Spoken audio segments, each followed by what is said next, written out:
ದಡೇರ ನಾನು ಮಾತೇಶಪ್ಪನ ಕಳಿಸಿ ಬರ್ತೀನಿ. ನೀವು ಹೋಗ್ರಿ ಮನೆಗೆ ಹೋಗಿ ಕಳಿಸಿ ಬರ್ತೀನಿ. ಬಸ್ ಸ್ಟ್ಯಾಂಡ್ ವರೆಗೂ ಹೋಗಿ ನೀನು ಮಾಂತೇಶಿಂದ ಕಳಿಸ್ಬಾ. ನೋಡು ಬಾಳ ಅವನಿಗೆ ಹುಷಾರಿಂದ ಕಳಿಸ್ಕೊಟ್ಟು. ಆಯ್ತು ನೋಡ್ರಿಪ್ಪ, ಆಯ್ತು. ನೋಡು ನೀನು ಈಗ ಗಾಡಿಯಲ್ಲಿ ಹೋಗ್ಬೇಕಾದ್ರೆ ಬೈಕಲ್ಲಿ ನೀನೊಬ್ಬನೇ ಹೋಗೋಣ. ನಿನ್ನ ಫ್ರೆಂಡ್ಸ್ ಇಷ್ಟು ಜನ ಬಂದಿರ್ತಾರೆ. ಯಾರಾದ್ರೂ ಮುಂದೆ ಕುದುರಿಸು, ನೀನು ಹಿಂದೆ ಕೂತು ಆರಾಮ.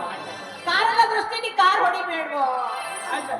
ಮಹಾದೇವಿ ಹೊಟ್ಟೆ ತುಂಬಾ ಉಣ್ಣು ಕಣ್ ತುಂಬಾ ನಿದ್ದೆ ಮಾಡು, ಚೆನ್ನಾಗಿರ್ಬೇಕು. ನಿನ್ನ ಆರೋಗ್ಯ ಏನ್ರಿ ಅಂತ ಸುಮ್ಮನೆ ಸ್ವಲ್ಪ ಇರೋದೇ ಹೇಳೋದು.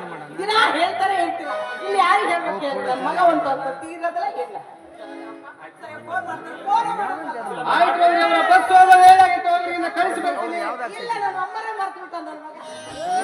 ವಯಸ್ಸಕ್ಕೆ ಬಂದ ಮೇಲೆ ಮಕ್ಕಳು ತಂದೆ ತಾಯಿಯನ್ನು ಮರೆಯೋದು ಸ್ವಾಭಾವಿಕ. ನೀವು ಹಿಂಗೆ ಹೇಳಿ ಹೇಳಿ ಮತ್ತಷ್ಟು ಹೇಳ್ಕೊಡ್ತೀರಿ ಅವನಿಗೆ. ಇರ್ಲಿ, ಏನು ಅವ್ರ ಹತ್ರ ಹೋಗಿ ಕಳಿಸಿ ಬರ್ತಾನೆ. ನನಗೂ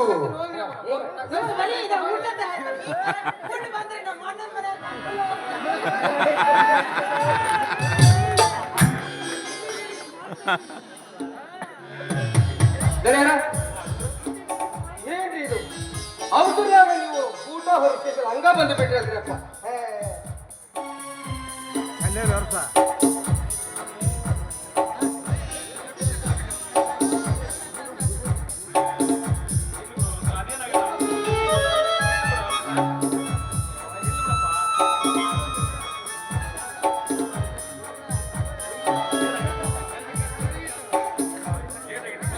ಈಗ ನೋಡಿ ಈಗ ಹೆಂಗ್ ಕಾಣಕತ್ತೇವ ಹೋಗ ನಡಿ